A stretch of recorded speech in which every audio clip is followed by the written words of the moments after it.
Hey everyone, welcome back for another deep dive. Yes, welcome back. Today we're going all the way back to ancient Greece. Back to the roots of Western political thought. We'll be taking a look at Aristotle. A giant whose ideas still shape our world today. And this deep dive is going to be especially helpful if you're prepping for the UPSC exam. Especially for those with international relations as your optional. That's right. Yeah. Because we'll be focusing on how Aristotle's ideas, even though they're ancient, can give you a real edge in understanding the complexities of international relations. We'll be exploring some key excerpts from his writings about the nature of the state, citizenship, and this idea of the good life.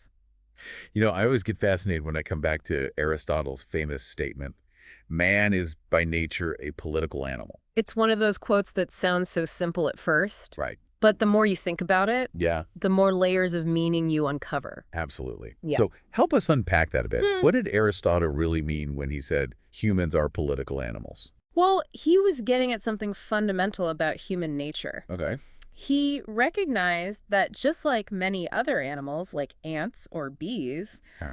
we humans are naturally social creatures. We thrive in groups. Exactly. We form communities, we live together, we depend on each other. We can't imagine life any other way, really. But here's the thing that sets us apart. Okay. Unlike those other social animals, we humans have this unique capacity for reasoned speech and moral judgment. So we don't just instinctively follow the herd. Exactly. We can think critically, we debate, we deliberate, and we make choices based on what we believe is right or wrong. That's what makes us political, in Aristotle's view. Precisely.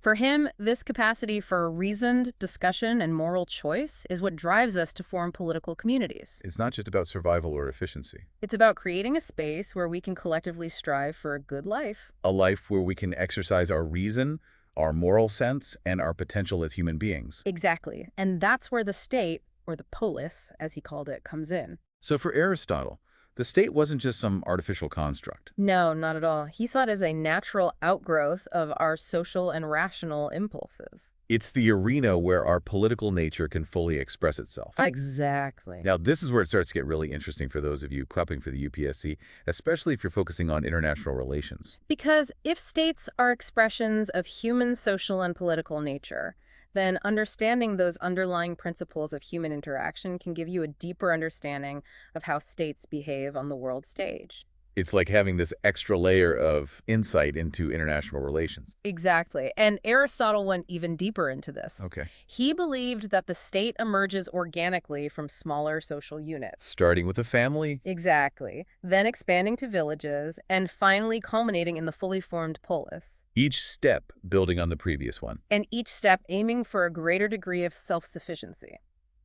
I've noticed this concept of self-sufficiency keeps coming up. Can you unpack that a bit? Sure. Aristotle recognized that at every level, family, village, state, Yeah.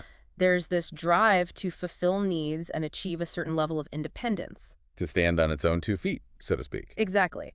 But for Aristotle, the polis, the state, represented the highest form of association because it's the most self-sufficient. Not just in terms of like material resources. Right. It's also about providing the ideal environment for individuals to develop their full potential. Flourish. Exactly, to live a truly good life. And that brings us to another key concept in Aristotle's thought, the idea of the good life.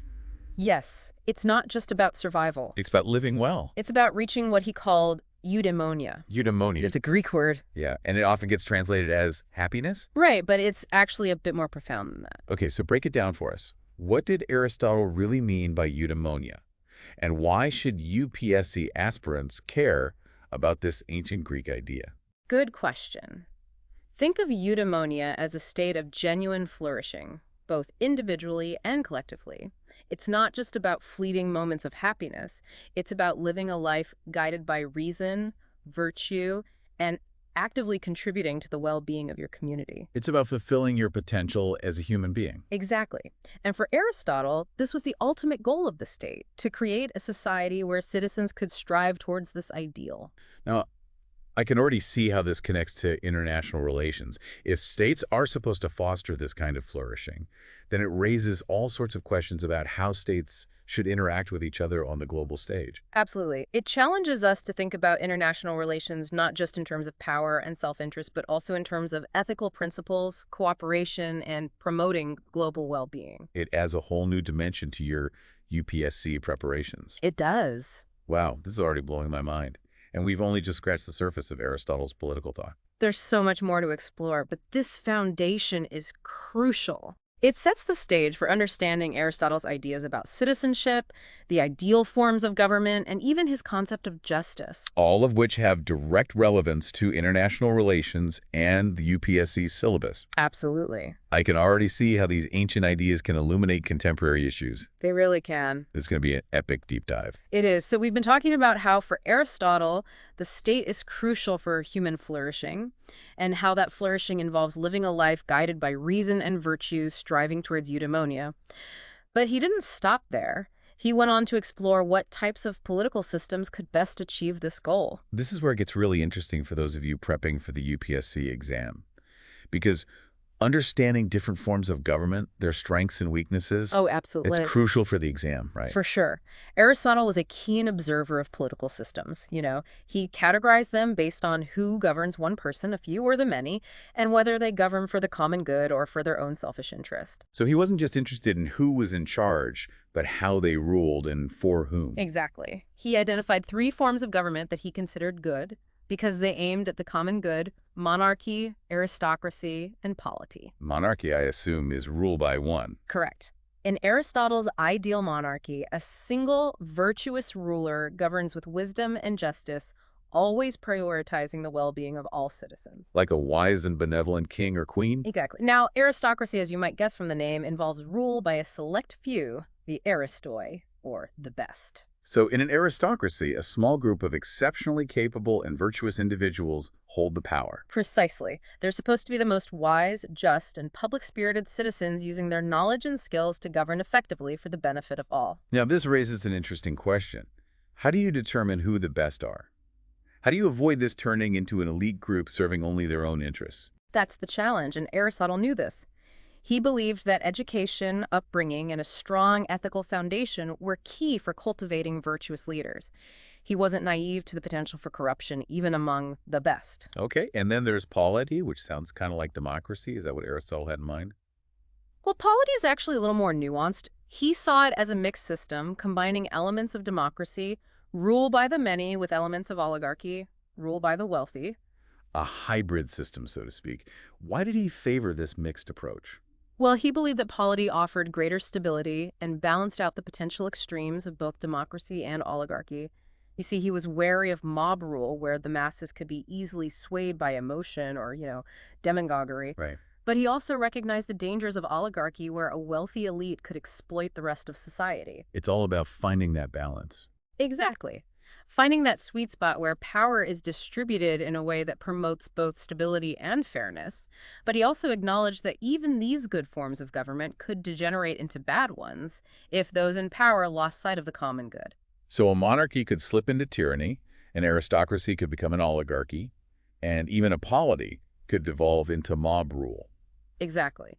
This is where his emphasis on virtue and education becomes even more critical. It's not enough to just have the right system in place. You need virtuous individuals who understand the purpose of government and are committed to serving the common good. And this has clear implications for the UPSC syllabus, especially for those focusing on international relations. Oh, absolutely. Understanding different forms of government, their strengths, weaknesses, and potential pitfalls is so important for analyzing the behavior of states on the world stage. It's like having a toolkit for understanding why certain states thrive while others falter. It helps you assess the stability of regimes, predict potential conflicts, and even analyze the effectiveness of international organizations. I see the connections. This is much more insightful than just memorizing definitions from a textbook. Exactly. It's about applying these timeless principles to understand the world around us. Speaking of timeless principles, we can't forget Aristotle's profound insights into the very concept of justice. Oh, that's right. Another cornerstone of his political philosophy that has huge implications for both domestic politics and international relations. Now, justice is a big topic. What were Aristotle's main ideas in this area, and how do they connect to the UPSC exam? Well, you see, Aristotle saw justice as more than just punishing wrongdoers. It was about creating a fair and equitable society, about giving each person their due. He distinguished between different types of justice, each with its own applications. Okay, I'm intrigued. What are these different types of justice that Aristotle laid out? Okay, so remind us again about these different types of justice. Right, so we've got distributive justice, corrective justice, and political justice, each one addressing fairness in different aspects of life. Okay, so let's unpack these, starting with distributive justice. What's the gist of that one? Distributive justice is all about how resources, honors, and opportunities are divided up within a society. Aristotle believed these shouldn't be handed out randomly or based on favoritism, but, according to merit. So those who contribute more to society should receive a larger share. That's the general idea. Now think about how this applies to modern issues like wealth inequality, access to education, or global development aid. Aristotle's idea of distributive justice provides a framework for analyzing these complex issues and, debating the fairest ways to allocate resources. Oh, I see. It's like using an ancient lens to examine contemporary challenges. Precisely. Okay, so that's distributive justice. Now what about corrective justice? How is that different? Corrective justice kicks in when someone's been wronged or harmed. It's about rectifying those wrongs and restoring balance. Think of the legal system. Yeah. Courts use corrective justice to punish criminals, resolve disputes, and provide compensation for damages. So if someone steals your property, corrective justice would ensure they're held accountable and you're compensated. Exactly. It's about righting wrongs and ensuring fairness between individuals. And this isn't just about domestic law. Think about international tribunals that deal with war crimes or human rights violations. They're applying principles of corrective justice, but on a global scale. Okay, I'm following you. So we've got distributive justice dealing with the fair allocation of resources and corrective justice focused on righting wrongs. Now, what about this third category, political justice?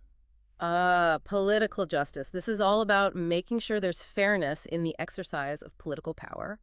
It's about ensuring laws are applied impartially, that citizens have a voice in decision-making, and that those in power don't abuse their authority. Wow, that covers a lot of ground. It touches on so many important concepts. Democracy, the rule of law, accountability, transparency, all these tie back to Aristotle's idea of political justice. Exactly. It's about creating a system of governance that's fair and just for everyone. This has been an incredible deep dive. We've gone from Aristotle's idea of humans as political animals to his insights into the ideal state, the role of virtue and leadership, and now a deep dive into his understanding of justice.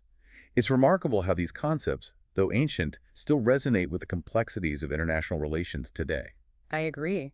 Aristotle wasn't just some philosopher detached from reality. He was deeply engaged with the world around him, a keen observer of human nature, and the political dynamics of his time and the insights he drew are surprisingly relevant even today. So for all our UPSC enthusiasts listening in, remember, keeping up with current events and international law is crucial, but exploring the history of political thought, like we did today with Aristotle, can give you a deeper, more nuanced understanding of the forces that shape our world. It's like having this secret weapon, these timeless insights that can help you analyze complex issues, create strong arguments, and even anticipate future challenges. This has been an amazing journey. A huge thank you to our expert for leading us through the intricacies of Aristotle's political philosophy. And to all our listeners, we want to hear from you. What resonated most with you? How do you see Aristotle's ideas playing out in international relations today? Leave your thoughts in the comments, and don't forget to like and subscribe to The Deep Dive for more explorations of these fascinating and relevant topics. See you next time.